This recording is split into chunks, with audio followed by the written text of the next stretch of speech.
నమస్కారం. మీ విజయ్ కుమార్ గంట. మన వేషధారణ, ఆహార్యం చూసి మనల్ని ఎవరూ మెచ్చుకున్నట్టు నటిస్తారు.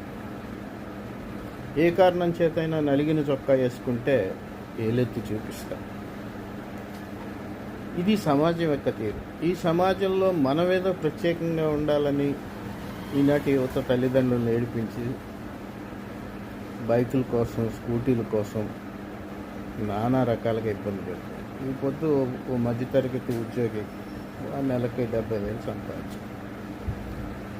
ఈ తరంతో పాటు కలిసి మెలచడం కోసం, బట్టల కోసం, ఇతర బండ్లు వీటి కోసం పిల్లలు తన మీద తెచ్చి పెడుతున్నటువంటి భారం, ఈఎంఐలు కట్టలేకపోతున్న భారం, చచ్చిపోతే బాగుంటుందేమో అని అన్నప్పుడు చాలా బాధ కలిగింది.